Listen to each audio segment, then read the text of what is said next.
وبركاته. أعوذ بالله من الشيطان الرجيم. بسم الله الرحمن الرحيم. الحمد لله رب العالمين والعاقبة للمتقين ولا عدوان إلا على الظالمين. أشهد أن لا إله إلا الله وحده لا شريك له وأشهد أن محمدا عبده ورسوله أدى الأمانة وبلغ الرسالة ونصح الأمة وجاهد في الله حق جهاده وتركنا على المحجة البيضاء ليلها كنهارها لا يزيغ عنها إلا هالك. ونصلي ونسلم على النبي الأمين وعلى آله وصحبه أجمعين. سبحانك لا علم لنا إلا ما علمتنا إنك أنت العليم الحكيم. رب اشرح لي صدري ويسر لي أمري واحلل عقدة من لساني يفقه قولي أما بعد.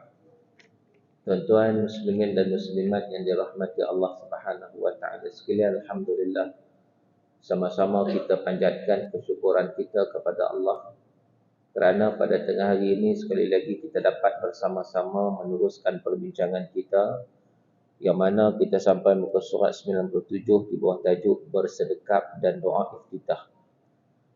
Qala al-musannifu hafizahullah wa nafa'ana bi'ulumi fid darain. Bagaimana cara bersedekap yang betul ketika menunaikan solat? Bersedekap ni apa? Bersedekap ni letak tangan kanan atas tangan kiri masa qiyam atau sedekap.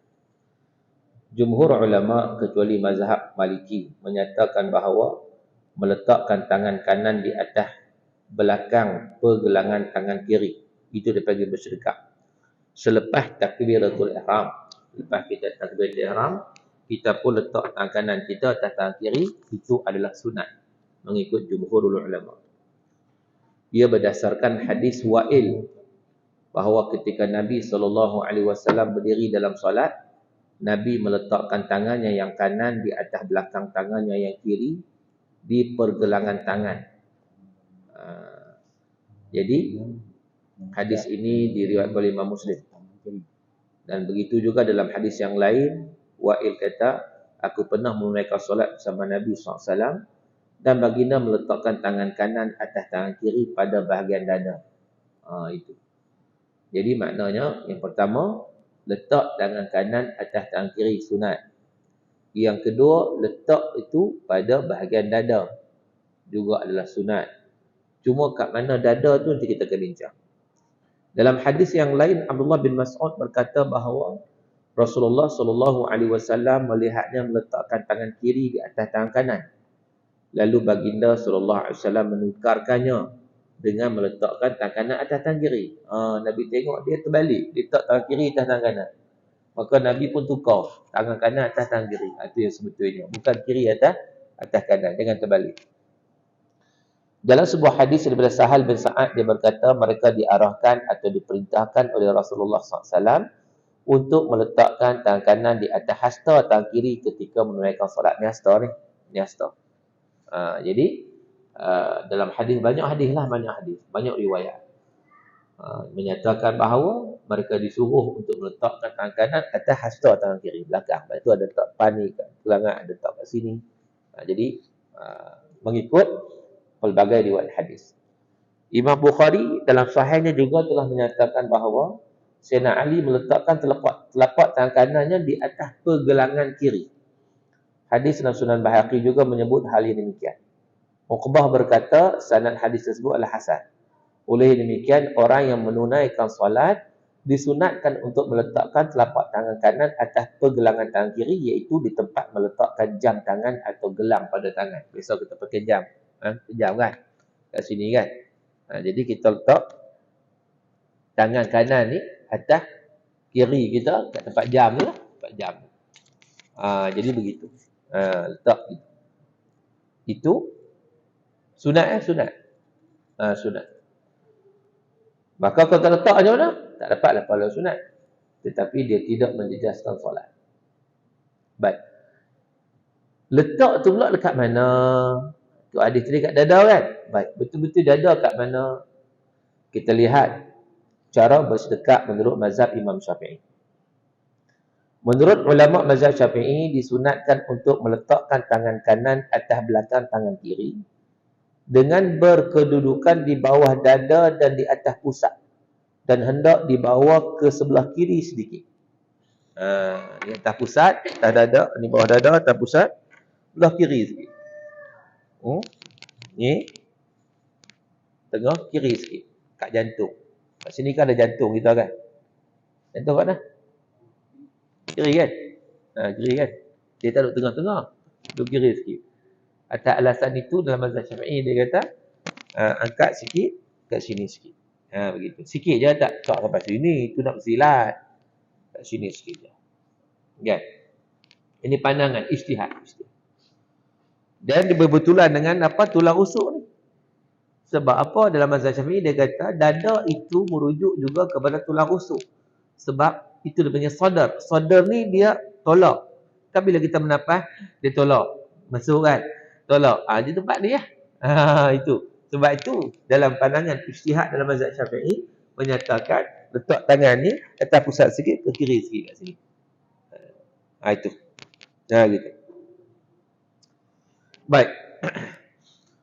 Maksud dada di sisi ulama Syafi'i ialah tulang-tulang yang nampak di bahagian hadapan tubuh manusia jika manusia itu membengkokkan dirinya ke belakang. Kita bengkokkan tu nampak tulang. Itu dada. Sebab sebut rasional tadi kata dalam bahasa Arab, dada tu sadrun, saudara. Saudara tu maknanya tolak. Sebab tu kalau kita nak ekspor, nak tolak ke luar negara, kita panggil isdar. Tolak. Jadi bila kita melapaskan, kita tolak ni.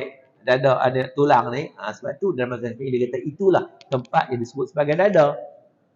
Sebagai dada. Jadi dalam mazhab Syafi'i meletakkan tangan bukan atas dada.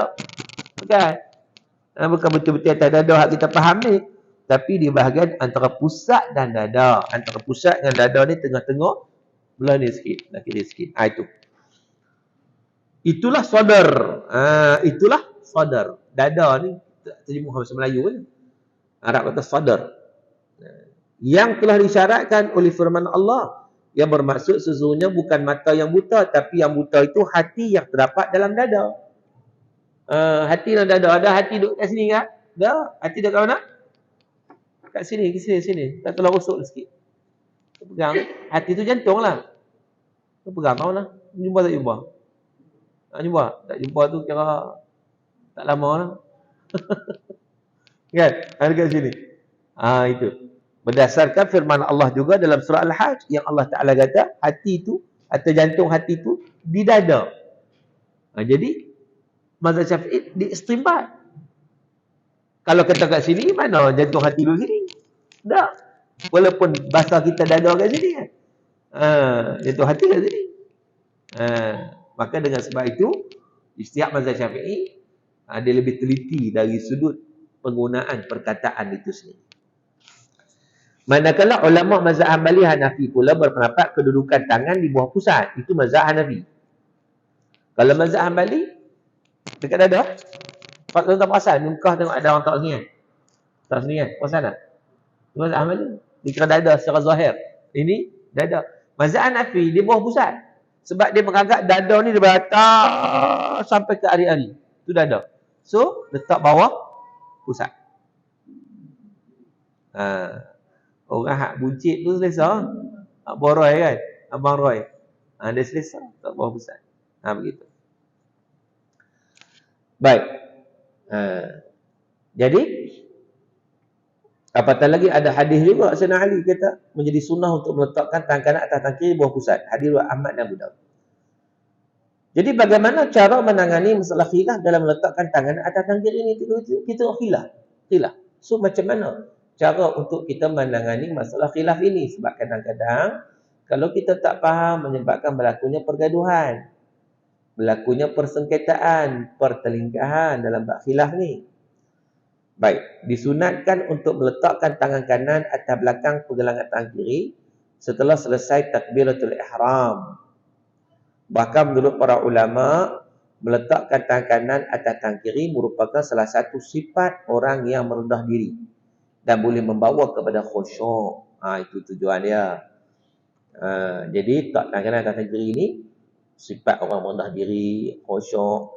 Manakala tempat dia diletakkan, sama ada di atas dada atau antara dada dan pusat, atau di atas pusat sedikit atau di bawah pusat, maka perkara itu memang menjadi khilaf.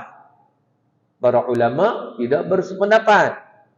Mereka berselisih pendapat mengenainya berdasarkan kepada ijtihad masing-masing terhadap hadis Rasulullah sallallahu alaihi wasallam dan kata-kata para sahabat Nabi yang bersumber daripada hadis Rasulullah sallallahu alaihi wasallam. Baik.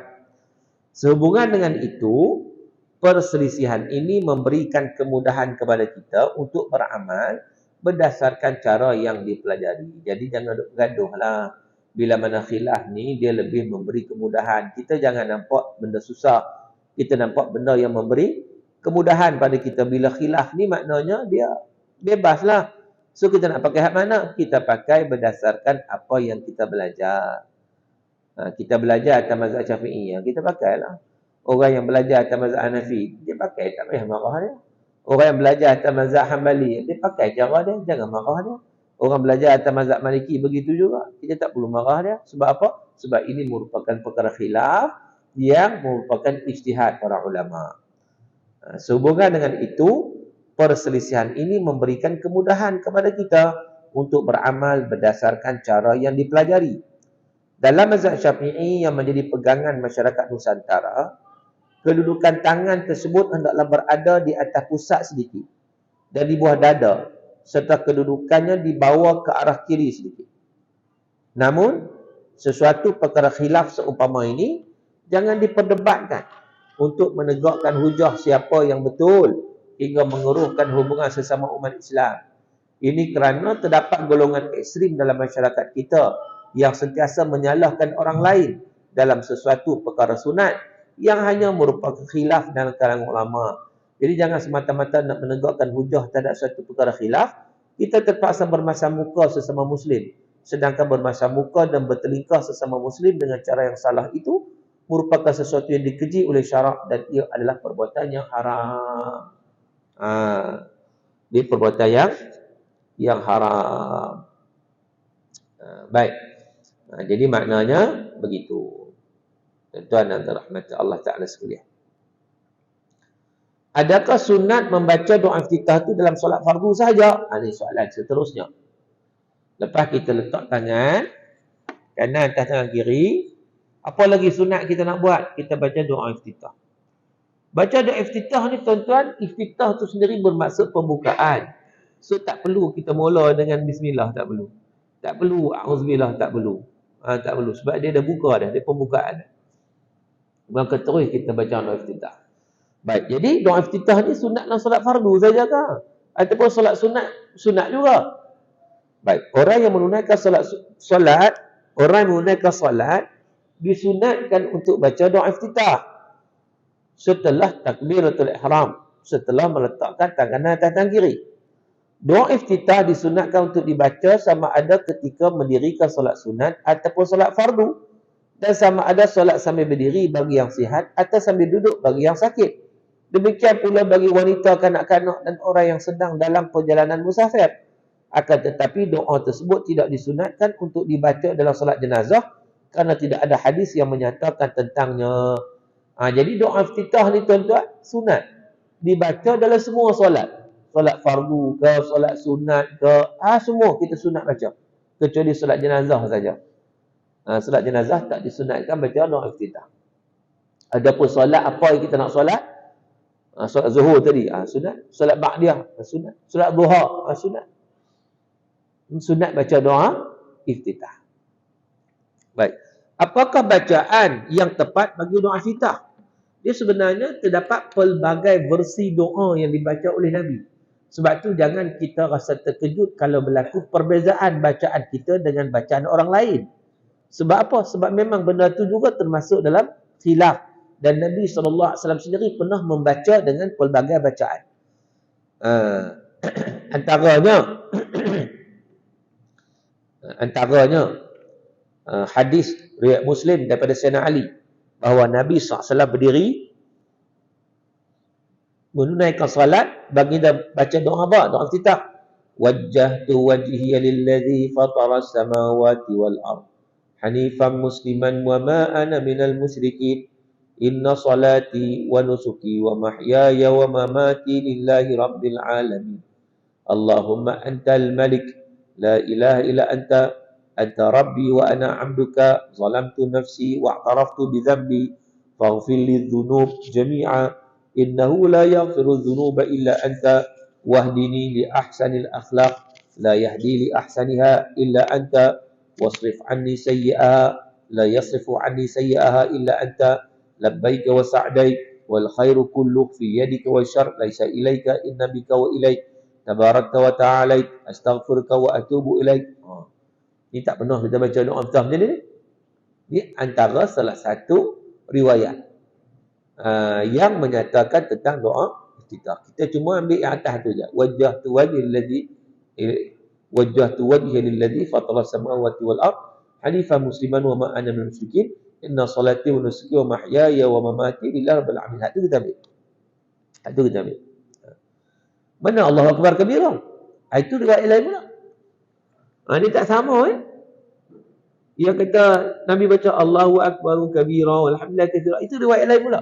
Jadi kita ni para ulama ni dia bagi panduan pada kita campur. Ambil riwayat ni sikit, ambil riwayat ni sikit, kita campur. Jadilah sebagaimana kita baca sekarang ni Allahu Akbar kabira walhamdulillah katsira subhanallahi bukratan wa asila la ilaha illallah wahdahu la syarikalah lahul mulku wa ala kulli syai'in qadir. Nanti saya pun terlajak kot lain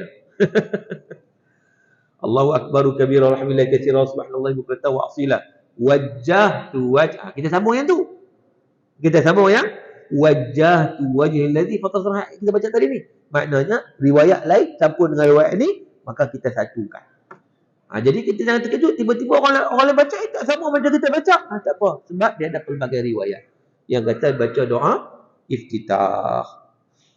Dalam hadis yang lain ada juga diriwayatkan oleh Imam Bukhari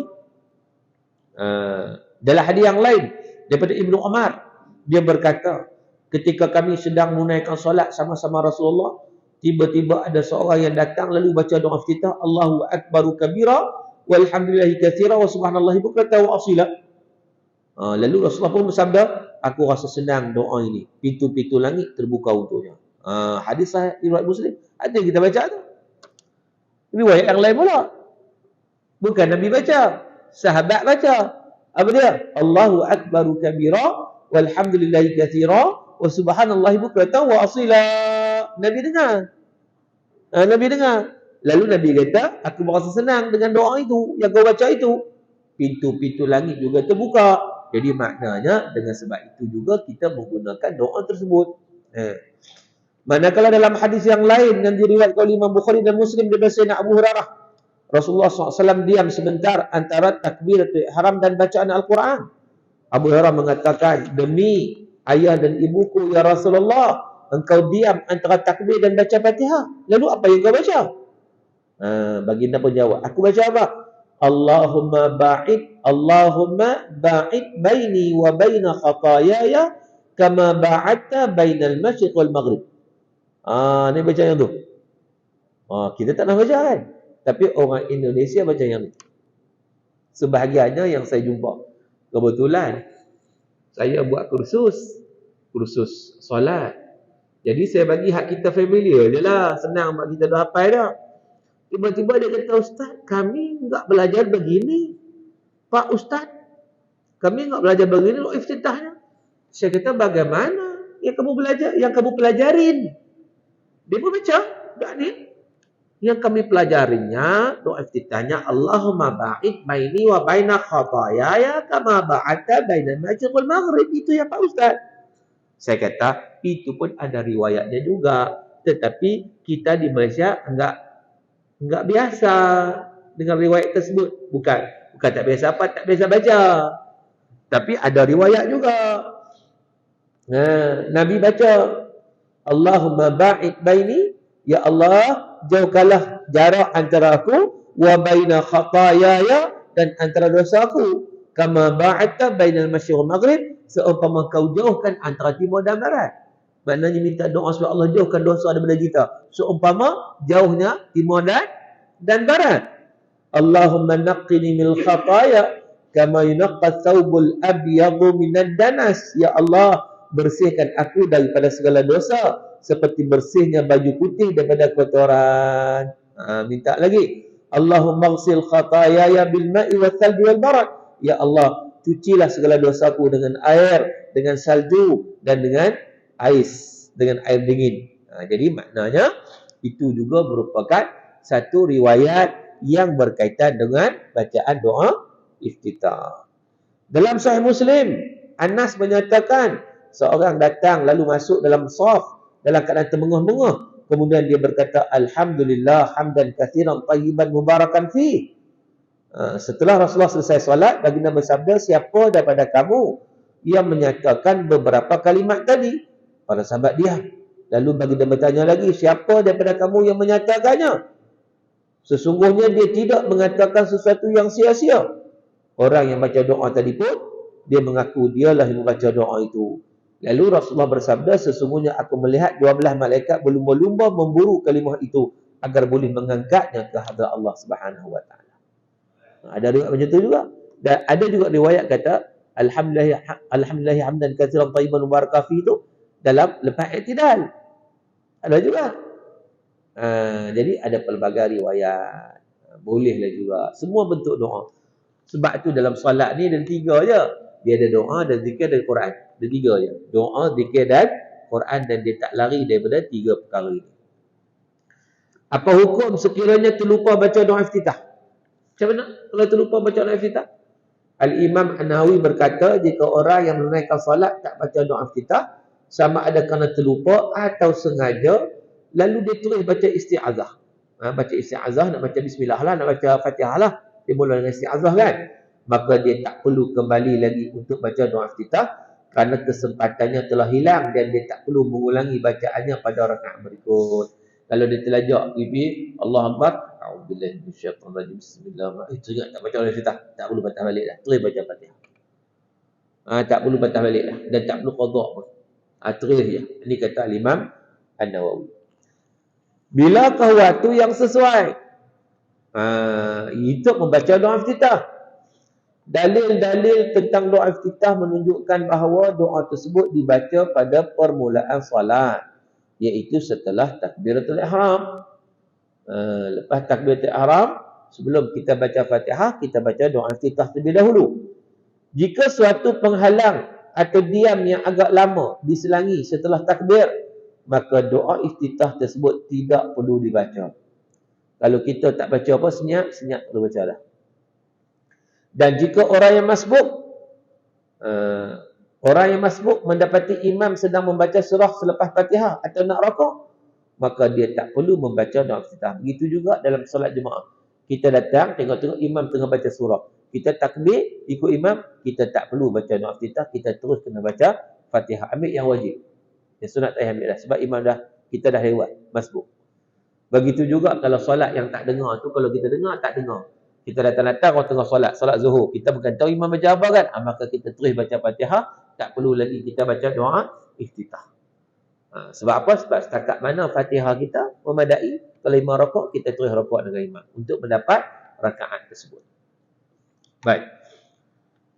Jadi begitu juga apabila seseorang memasuki rakaat yang baru, maka dia pun tidak perlu membaca doa iftitah kerana makna iftitah telah hilang. Dia masuk rakaat yang baru. Tak perlu iftitah lagi. Istilah ni permulaan saja. Dia bukan mula lagi dah. Contohnya, walaupun dia rakaat pertama. Contohnya, dia ikut imam, dia duduk tahiyat dengan imam, tahiyat awal. Lagi dia bangun kan. Bangun, terus Fatihah, tak perlu dah iftitah. Sebab dia dah start dah solat dia. Iftitah ni sebagai permulaan. Sekiranya makmum masbuk mendapati imam telah selesai baca Fatihah dan meneruskan dengan baca surah, maka dia hendaklah segera membaca Fatihah dan tidak membaca doa iftitah dan isti'azah. Isti'azah pun tak payah baca. Terus Fatihah aja. Isti'azah sunat sebelum Fatihah. Jadi Fatihah kena terus baca Fatihah, termasuk bismillah lah. Sebab bismillah itu termasuk Fatihah dalam mazhab Syafi'i. Kerana membaca Fatihah itu fardu yang wajib dilakukan. Manakala membaca doa iftitah dan isti'azah pula sunat. Jadi dia tak perlu menyibukkan diri dengan membaca sesuatu yang sunat sehingga menyebabkan dirinya ketinggalan untuk membaca yang wajib. Ini berdasarkan kepada sebuah hadis sahih yang bermaksud la salata liman lam yaqra' bi Fatihatil Kitab, iaitu tidak sah salat bagi orang yang tidak membaca Fatihah. Maka dengan sebab itu dalam keadaan macam ni dia fokus pada Fatihah saja. Adapun yang sunat yang lain doa iftitah dia tak perlu baca. Sebab apa? Sebab dia masbuk. Dia datang lewat. Maka dia ambil yang wajib sahaja. Itulah tajuk kita pada hari ini. Tuan-tuan yang dirahmati Allah Ta'ala sekalian. Itu tajuk kita ni. Nanti kita akan ambil tajuk lain pula, baca isti'azah dan basmalah pula. Baik, sekarang saya buka kepada persoalan. Dipersilakan sesiapa yang mempunyai sebarang persoalan yang nak bertanya. So tajuk kita pada tengah hari ini dua lah. Satu, bersedekap. Bersedekap ni mana letak tangan atas tangan kiri. Yang keduanya adalah doa iftitah. Supaya moga-moga kita jelas dengan perbincangan kita ini. Baik, ada soalan nak tanya? Sama ada yang berkaitan dengan tajuk atau luar tajuk pun boleh? Ada soalan? Ada? Ya. Ya, sunat. Macam kita sebut tadi. Doa iftitah tetap sunat walaupun solat sunat. Yang tak sunat ni solat jenazah saja. Solat jenazah kita tak baca doa iftitah. Adapun solat lain semua kita baca doa iftitah. Sunat lah, sunat. Kalau ada kesempatan kita baca lah, dapat pahala sunat. Kan? Lain soalan?